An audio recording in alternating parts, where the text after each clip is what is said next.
Hi hello welcome back to my Arpita Madhu vlogs. ಎಲ್ಲ ಹೇಗಿದ್ದೀರಾ? ಎಲ್ಲ ಚೆನ್ನಾಗಿದ್ದೀರಾ ಅಂತ ಭಾವಿಸ್ತೀನಿ. ನಾನು ಕೂಡ ತುಂಬಾ ಚೆನ್ನಾಗಿದ್ದೀನಿ.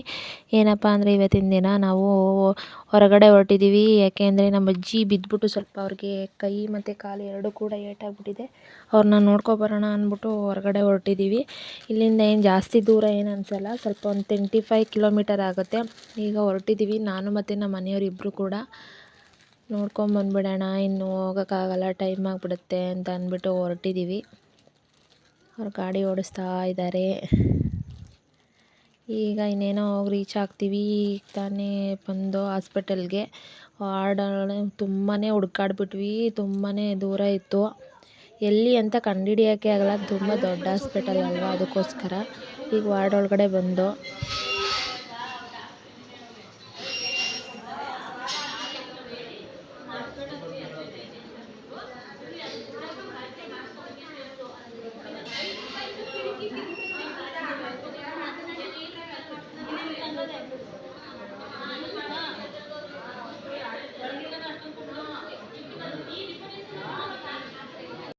ಹಾಗೆ ಅವ್ರನ್ನ ಅಲ್ಲೇ ನೋಡಿಕೊಂಡು ಆ ಕಡೆಯಿಂದ ಬರಬೇಕಾದ್ರೆ ಸಂತೆ ಇತ್ತು ಅಲ್ವಾ, ಅದಕ್ಕೋಸ್ಕರ ಒಟ್ಟಿಗೆ ಸಾಮಾನು ತೊಗೊಂಡು ಹೋಗ್ಬಿಡೋಣ ಅಂದ್ಬಿಟ್ಟು ನಾನು ವೆಯ್ಟ್ ಮಾಡ್ತಾ ಇದ್ದೆ ಇಲ್ಲಿ ನಮ್ಮ ಮನೆಯವ್ರಿಗೋಸ್ಕರ. ಅವರು ಅಂಗಡಿಗೆ ಹೊರಟಿದ್ದಾರೆ ಸಾಮಾನು ತೊಗೊಬರೋಕ್ಕೆ.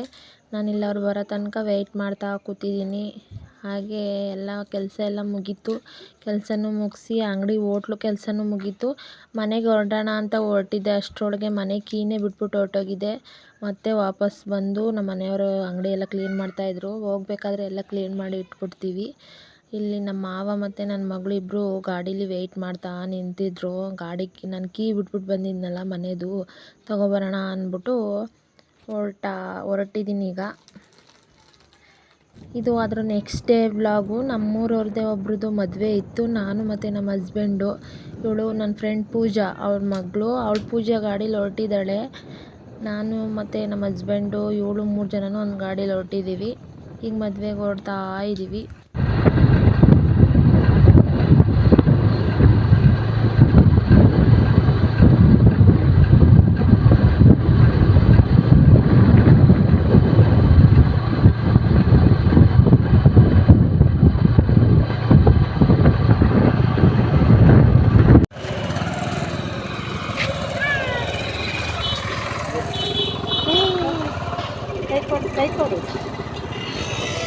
ಆಮೇಲೆ ಅಮ್ಮ ಇಲ್ಲ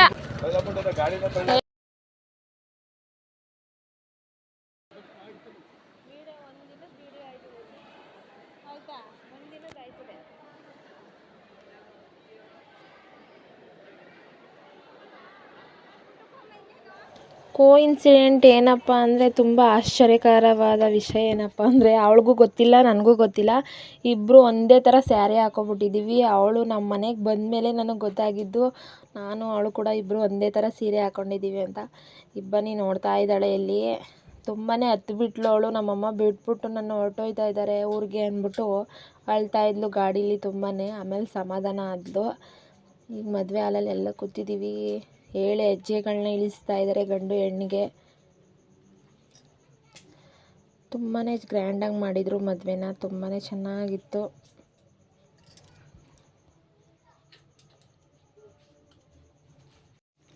ಹಾಗೆ ನಾನು ನಮ್ಮ ಮನೆಯವರು ತುಂಬ ಫೋಟೋಸ್ ಎಲ್ಲ ತಗೊಂಡು, ಪೂಜಾ ನಾನು ಎಲ್ಲ ತಗೊಂಡು, ಅವಳು ವೀಡಿಯೋ ಮಾಡಿದ್ದಾಳೆ, ಅದನ್ನೆಲ್ಲ ನನಗೆ ಕಳಿಸಿದ್ಲು, ಅದನ್ನು ಕೂಡ ಆ್ಯಡ್ ಮಾಡಿದ್ದೀನಿ.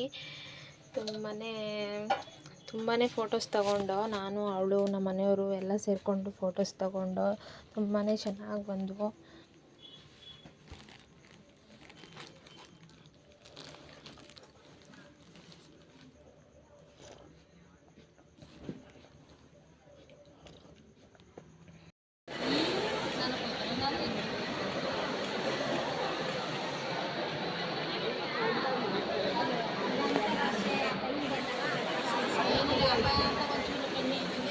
ಈ ಕಡೆ ಊಟ ಮಾಡೋಣ ಅಂತ ಊಟದ ಹಾಲ್ಗೆ ಬಂದು ತುಂಬಾ ರಶ್ ಇತ್ತು, ಖಾಲಿ ಜಾಗನೇ ಇರಲಿಲ್ಲ.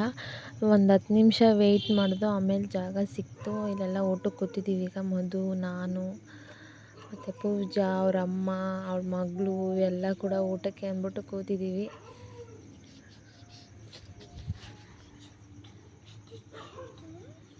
ಹಾಗೆ ಇಲ್ಲಿ ಸ್ವಲ್ಪ ನನ್ನ ಫ್ರೆಂಡ್ ಮನೆಗೆ ಹೋಗಿದ್ದು ಬರೋಣ ಅಂದ್ಬಿಟ್ಟು ಹೋಗಿದ್ದು. ಅವಳು ಸ್ಯಾರಿ ಎಲ್ಲ ತೋರಿಸ್ತಾ ಇದ್ಲು ಯಾವ ಥರ ಇದ್ದಾವೆ ಅಂತ. ತುಂಬಾ ಚೆನ್ನಾಗಿದ್ದು ಸೀರೆಗಳು, ಸಿಂಪಲ್ ಸೀರೆಗಳು. ನಮ್ಮ ಫ್ರೆಂಡು, ಇವರು ಕೂಡ ನನ್ನ ಫ್ರೆಂಡೇ, ಮಾನಸ ಅಂತ ಇವ್ರ ಹೆಸರು. ನೋಡ್ಕೊಂಬರೋಣ ಅವಳನ್ನ ಅಂದ್ಬಿಟ್ಟು ಹೋಗಿದ್ದು. ನಾನು ಮತ್ತು ಪೂಜಾ ಇಬ್ಬರೂ ಕೂಡ ಹೋಗಿದ್ದು ನೋಡ್ಕೊಂಬರೋಣ ಅಂತ. ತುಂಬ ದಿನ ಆಗ್ಬಿಟ್ಟಿತ್ತಲ್ಲ, ಅದಕ್ಕೋಸ್ಕರ ನೋಡ್ಕೊಂಬರೋಣ. ಹಾಗೆ ಅವ್ರ ಅಮ್ಮನ ಮಾನಸ ಅವ್ರ ಅಮ್ಮ ಕೂಡ ಟೈಲರಿಂಗ್ ಮಾಡ್ತಾರೆ. ಅವರು ಟೈಲರಿಂಗ್ ಕ್ಲಾಸ್ ನಡೆಸ್ತಾರೆ. ತುಂಬ ಜನ ಬರ್ತಾರೆ ಕಲಿಯೋಕ್ಕೆ ಅಂತ. ತುಂಬ ಚೆನ್ನಾಗಿ ಬಟ್ಟೆ ಹೊಲಿತಾರೆ ಅವರು ಕೂಡ. ಫಸ್ಟ್ ಎಲ್ಲ ಪೂಜಾ ನಾನು ಎಲ್ಲ ಇವ್ರ ಹತ್ರನೇ ಹೊಲಿಸ್ತಿದ್ದು, ನಾನು ಕಲಿಯೋಕ್ಕೂ ಮುಂಚೆನೇ. ಚೆನ್ನಾಗಿ ಹೊಲಿತಾರೆ ಇವರು ಕೂಡ, ತುಂಬಾ ಒಳ್ಳೆ ಟೈಲರು.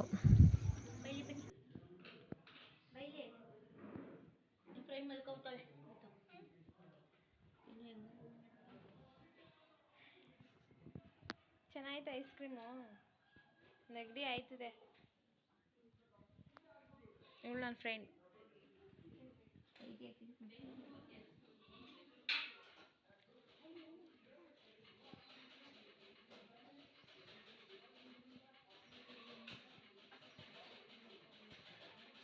ತಾನೇ ಮದುವೆ ಎಲ್ಲ ಮುಗಿಸ್ಕೊಂಡು ಮನೆಗೆ ಬಂದು ಈಗ ಸ್ವಲ್ಪ ಅಂಗಡಿ ಹತ್ರ ಹೋಗ್ಬೇಕಿತ್ತು. ಮನೆ ಕ್ಲೀನ್ ಮಾಡಿಲ್ಲ, ಮನೆ ಕ್ಲೀನ್ ಮಾಡಬೇಕಿತ್ತು. ಅಂಗಡಿ ಹತ್ರ ಹೋಗ್ಬೇಕಿತ್ತು, ಸ್ವಲ್ಪ ಅಂಗಡಿ ಹತ್ರ ಹೋಗೋಣ.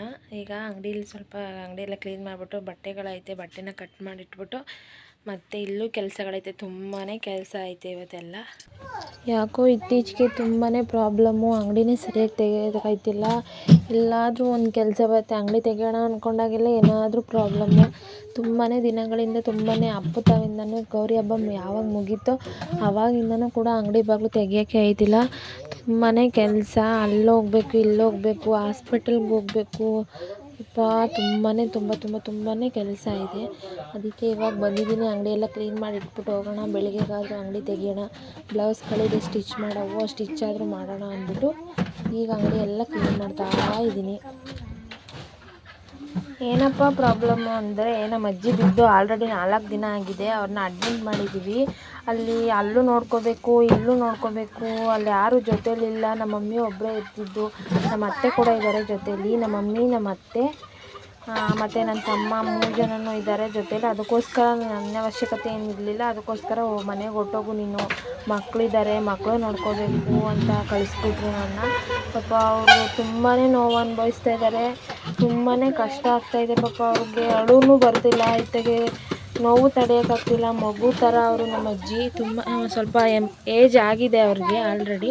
ಪಾಪ ಅವ್ರಿಗೆ ಅಳೋಕ್ಕೂ ಬರ್ತಿಲ್ಲ, ನಗೋಕ್ಕೂ ಬರ್ತಿಲ್ಲ, ಆ ಪರಿಸ್ಥಿತಿಲಿದ್ದಾರೆ. ನನಗಂತೂ ತುಂಬಾ ಬೇಜಾರಾಗ್ತಾಯಿದೆ ಅವ್ರ ಪರಿಸ್ಥಿತಿ ನೋಡಿ. ಅವ್ರು ಯಾವತ್ತೂ ಕೂಡ ಹಾಸ್ಪಿಟಲ್ ಮೆಟ್ಲು ಕೂಡ ಹತ್ತದವರಲ್ಲ. ನನಗೆ ಬುದ್ಧಿ ಬಂದಾಗಿಂದನೂ ಕೂಡ ಅವ್ರು ಯಾವತ್ತೂ ಒಂದು ಇಂಜೆಕ್ಷನ್ನು ಕೂಡ ಹಾಕಿಸ್ಕೊಂಡವರಲ್ಲ. ಅವ್ರಿಗೆ ಯಾವುದೇ ರೀತಿ ಪ್ರಾಬ್ಲಮ್ಮು ಕೂಡ ಇರಲಿಲ್ಲ. ಆದರೆ ಹೇಗೆ ಬಿದ್ದರು ಅಂತ ಮಾತ್ರ ಗೊತ್ತಿಲ್ಲ. ತುಂಬಾ ಪೆಟ್ಟಾಗಿದೆ. ಕಾಲು ಮತ್ತು ಕೈ ಮೂಳೆ 2 ಕೂಡ ಮುರಿದಿದೆ. ಕಾಲನ್ನ ಆಪ್ರೇಷನ್ ಮಾಡಬೇಕು ಅಂತ ಹೇಳಿದ್ದಾರೆ. ಇವತ್ತು ಅಂದರೆ ಗುರುವಾರ ಆಪ್ರೇಷನ್ ಮಾಡ್ತಾರೆ. ಅಲ್ಲಿ ಇಂಥ ದಿನ ಅಂತ ಇರುತ್ತೆ ಆಪ್ರೇಷನ್ಗೆ. ಅಂಥ ದಿನದಲ್ಲಿ ಮಾತ್ರ ಆಪ್ರೇಷನ್ ಮಾಡೋದು. ತುಂಬ ದೊಡ್ಡ ಹಾಸ್ಪಿಟಲ್ಲು. ಯಪ್ಪ, ಯಾರಿಗೂ ಬೇಡ ಅನಿಸುತ್ತೆ ಆ ಕಷ್ಟ. ಅವ್ರ ನೋವು ಅವ್ರಿಗೆ ಗೊತ್ತು. ತುಂಬ ಅಂದರೆ ತುಂಬಾ ನೋವು ಅನುಭವಿಸ್ತಾ ಇದ್ದಾರೆ. ಅವ್ರಿಗೇನು ಗೊತ್ತಾಗಲ್ಲ, ಸ್ವಲ್ಪ ಮಗು ಥರ ಮನಸ್ಸು. ಅವ್ರ ನೋವು ಯಾರಿಗೂ ಬೇಡ, ಶತ್ರುಗೂ ಕೂಡ ಬೇಡ ಅಂತ ಅನಿಸುತ್ತೆ. ತುಂಬಾ ನೋವು ಪಡ್ತಾ ಇದ್ದಾರೆ. ಅದಕ್ಕೆ ಅಲ್ಲೂ ಹೋಗ್ಬೇಕಿತ್ತು. ಈ ಮನೆ ಹತ್ರ ಮಮ್ಮಿ ಬೇರೆ ಅಲ್ಲಿದ್ದಾರಲ್ಲ, ಈ ಮನೆ ಕೂಡ ಮೇಂಟೈನ್ ಮಾಡಬೇಕಿತ್ತು. ಹಸು ಇದೆ, ಆಡಿದೆ, ನೋಡ್ಕೋಬೇಕಿತ್ತು. ತುಂಬಾ ಪ್ರಾಬ್ಲಮ್ ಆಗಿಬಿಡ್ತು. ಅದಕ್ಕೋಸ್ಕರ ಇಲ್ಲಿ ಅಂಗಡಿನೂ ತೆಗಿಯೋಕ್ಕಾಗ್ತಿಲ್ಲ. ಒಂದಕ್ಕೆ ಹೋದರೆ ಒಂದಕ್ಕೆ ಹೋಗೋಕ್ಕಾಗ್ತಿಲ್ಲ. ಅದಕ್ಕೋಸ್ಕರ ತೆಗಿಯೋಕ್ಕೆ ಆಗ್ತಿಲ್ಲ ಅಂಗಡಿ ಬಾಗಿಲನ್ನ. ತುಂಬಾ ಟಯರ್ಡ್ ಆಗ್ತಾಯಿದೆ. ಹೋಟ್ಲು ಕೆಲಸ ಬೇರೆ ತುಂಬಾ ಜಾಸ್ತಿ ಇರುತ್ತೆ ಅಲ್ವಾ, ಅದಕ್ಕೋಸ್ಕರ ಇದು ಮಾಡೋಕ್ಕೆ ಆಗ್ತಾಯಿಲ್ಲ. ಯಪ್ಪ, ಹೋಟ್ಲು ಕೆಲಸ, ಮನೆ ಕೆಲಸ, ಮನೆ ಕೆಲಸ ಎಲ್ಲ ಮಾಡಿ ಸಾಕಾಗ್ಬಿಡುತ್ತೆ. ಆದರೆ ಈ ಮಧ್ಯದಲ್ಲಿ ನನಗೆ ಅಂಗಡಿ ಬಾಗಿಲು ತೆಗಿಯೋಕ್ಕೆ ಆಗ್ತಾಯಿಲ್ಲ. ನನಗೆ ಅಂಗಡಿ ಬಾಗಿಲು ತೆಗಿಲಿಲ್ಲ ಅಂದರೆ ವಿಧಿನೇ ಇಲ್ಲ. ಅಂಗಡಿ ಬಾಗಿಲು ನಾನು ತೆಗಿಲೇಬೇಕು. ಏಕೆಂದರೆ ನಮ್ಮ ಹೊಟ್ಟೆಪಾಡು ಅದರಲ್ಲೇ ಅಲ್ವಾ. ಹೋಟ್ಲು ಮತ್ತು ಇದರಲ್ಲೇ ನಮ್ಮ ಹೊಟ್ಟೆಪಾಡು ನಡೆಯೋದು. ಅದಕ್ಕೋಸ್ಕರ ಬಟ್ಟೆಗಳೇನು ತುಂಬ ಬರ್ತವೆ, ಆದರೆ ನಂಗೆ ಹೊಲಿಯೋಕ್ಕೆ ಟೈಮ್ ಆಗ್ತಾಯಿಲ್ಲ. ಕಸ್ಟಮರ್ ಬ್ಲೌಸ್ಗಳನ್ನ ಹೇಳಿ ಟೈಮ್ ಕೊಡಲಿಲ್ಲ ಅಂದರೆ ಪಾಪ ಅವ್ರಿಗೂ ಕೂಡ ಬೇಜಾರಾಗುತ್ತೆ. ನಾನು ಬೇಗ ಎಲ್ಲ ಬ್ಲೌಸ್ಗಳು ಹೊಲ್ದು ಎಲ್ರಿಗೂ ಕೊಟ್ಬಿಡ್ಬೇಕು. ಅದಕ್ಕೋಸ್ಕರ ಇವಾಗ ಬಂದು ಎಲ್ಲ ಕ್ಲೀನ್ ಮಾಡ್ಕೊತಾ ಇದ್ದೀನಿ. ನಾಳೆನಾದರೂ ತೆಗಿಯೋಣ ಅಂತ ಅಂದ್ಬಿಟ್ಟು ಕ್ಲೀನ್ ಮಾಡ್ಕೊತಾ ಇದ್ದೀನಿ. ನೋಡೋಣ ಯಾವ ರೀತಿ ನಾಳೆ ತೆಗಿತೀನೋ ಏನೋ ಅಂತ ನನಗೆ ಡೌಟ್ ಆಗ್ತಾಯಿದೆ. ಯಾಕೆಂದರೆ ಇವತ್ತು ಆಪ್ರೇಷನ್ ಆಗಿದೆ ಅಲ್ವಾ, ಅವ್ರನ್ನ ನೋಡ್ಕೊಂಡು ಬಂದ್ಬಿಡೋಣ ಅಂತ ಅಂದ್ಕೊತಾ ಇದ್ದೀವಿ. ನಾನು ಮತ್ತು ನಮ್ಮ ಮನೆಯವರಿಬ್ಬರು ಹೋಗಿ ಮತ್ತೆ ನೋಡ್ಕೊಂಡು ಬಂದುಬಿಡೋಣ ಅಂತ ಮಾತಾಡ್ಕೊಂಡಿದ್ದೀವಿ. ನೋಡೋಣ ಏನಾಗುತ್ತೆ ಮುಂದೆ ಅಂತ. ಇಲ್ಲಿಗೆ ಈ ವ್ಲಾಗ್ನ ಎಂಡ್ ಮಾಡ್ತೀನಿ. ಮತ್ತೊಂದು ವ್ಲಾಗಲ್ಲಿ ಸಿಗೋಣ. ಅಲ್ಲಿವರೆಗೂ ಟೇಕ್ ಕೇರ್, ಬಾಯ್. ಯಾರೆಲ್ಲ ಫಸ್ಟ್ ಟೈಮ್ ನನ್ನ ವಿಡಿಯೋ ನೋಡ್ತಾ ಇದ್ದೀರಾ ದಯವಿಟ್ಟು ಸಬ್ಸ್ಕ್ರೈಬ್ ಮಾಡಿ, ಹಾಗೆ ಶೇರ್ ಮಾಡಿ, ಹಾಗೆ ಲೈಕ್ ಮಾಡಿ, ಹಾಗೆ ಕಾಮೆಂಟ್ ಮಾಡಿ ಅಂತ ಕೇಳ್ಕೊತಾ ಇದ್ದೀನಿ. Thank you all. ಯಪ್ಪ ಹಬ್ಬದ ಟೈಮಲ್ಲಿ ಇಸ್ಕೋಕ್ಕಾಗಲ್ಲ ಕಣಕ್ಕ, ಹಬ್ಬದ ಕೆಲಸನೇ ಮಾಡೋಕ್ಕಾಗಲ್ಲ. ಈಗ ಒಂದು 2-3 ಐತೆ, ಅವು ಅದಾದ್ಮೇಲೆ ಬೇಕಾದ್ರೆ ಯಾರು ಎಮರ್ಜೆನ್ಸಿ ಅಂತ ಕೊಡ್ತಾರಲ್ಲ ಅವ್ರನ್ನ ಒಂದೊಂದು ಹೊಲ್ಕೊಡೋದು. ಮೋಟ್ರ್ ತಗೊಬಂದಿದ್ದೀನಿ ನೆನ್ನೆ, ಫಿಕ್ಸ್ ಮಾಡಿಸ್ಕೋಬೇಕು. ನಾವೇನು ಜಾಸ್ತಿ ಒಲೆ ಮೋಟ್ರ್ ಬಗ್ಗೆ ತೆಗೆದುಕೊಡ್ತೀವಿ.